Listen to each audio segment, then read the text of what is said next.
Gateway. This is the place where people who want to visit Robben Island and see the cell where Mr. Mandela spent almost 18 years of his life. This is where they come to board the ferry. In fact, the Sikhululekile ferry is standing right in front of me. On the other side, another ferry, the Susan Kruger, has just arrived from Robben Island.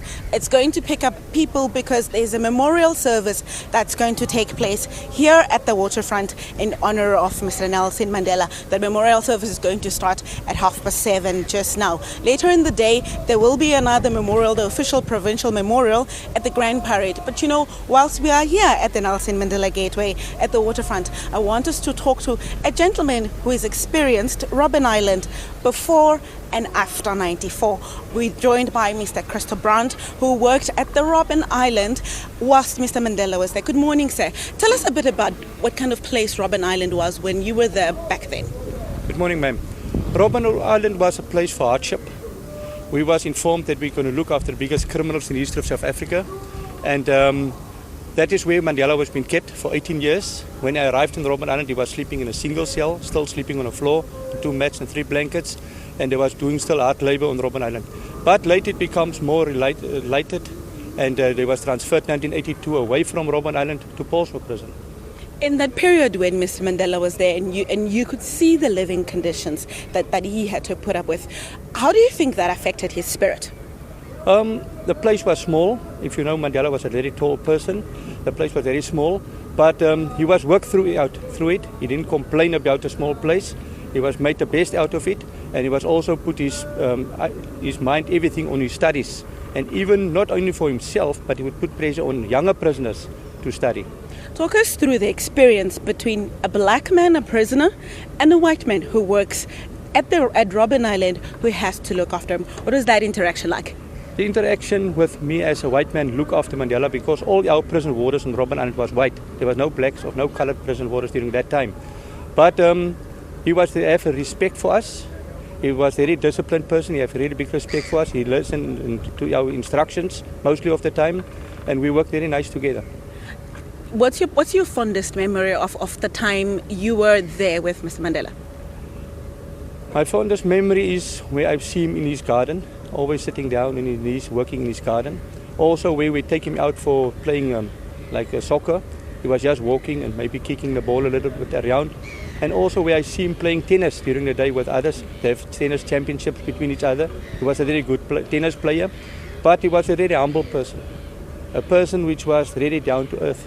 He was not a person who put pressure. He put pressure to the government on certain issues, yes, but he was not giving the young warders trouble. Talking about pressure, you know, Mr. Mandela's life went through a lot of hardships, both personally within his family, but also politically whilst he was at Robben Island. What are the difficult moments for him that you would remember witnessing? Difficult moments was he didn't have contact visits. Visits was very limited. Difficult things was also to get proper study material. Another difficulty was censoring the letters, which was cut and he just get pieces, and it was trying to break his spirit of getting contact with the outside world. Take us through and just give us some insight. The exercise of censoring the letters, covering out some parts. How was the judgment made on which parts he should see and which parts he should not see in correspondence? They're looking at the politics and what is happening outside. Winnie maybe wrote to him a letter and explaining that certain things have happened and that has been cut, because we don't want them to know about the uprising and things going outside in the outside world. That was cut, and also new names and they put in a letter, because the security branch investigate who's his direct family, who's his friends and everything, and they try to limit that. Mr. Brandt, I understand you still work for Robben Island now. What do you do currently there? I work for Robben Island. I'm dealing with the shops. We've got a tuck shop at the back of the island where all the tourist buses stop, where we can visit and drink a water, a cool drink of a coffee. Also have a tuck shop on the boat, and also we have the village shop for the villagers who stay on Robben Island. Currently, there's a memorial service that's just started here at the Robben Island Museum here at the waterfront in honor of Mr. Mandela. As one of the staff members who from the island, are you attending that memorial? And what exactly would you like to see at that memorial? I'm attending the memorial service, and what I would love to see with the people honor Mr. Mandela for his time, which he was fighting for the freedom of the country, where he was get freed, and we want to not celebrate, but we want to mourn, and we feel sorry for his death and lost the father of the country.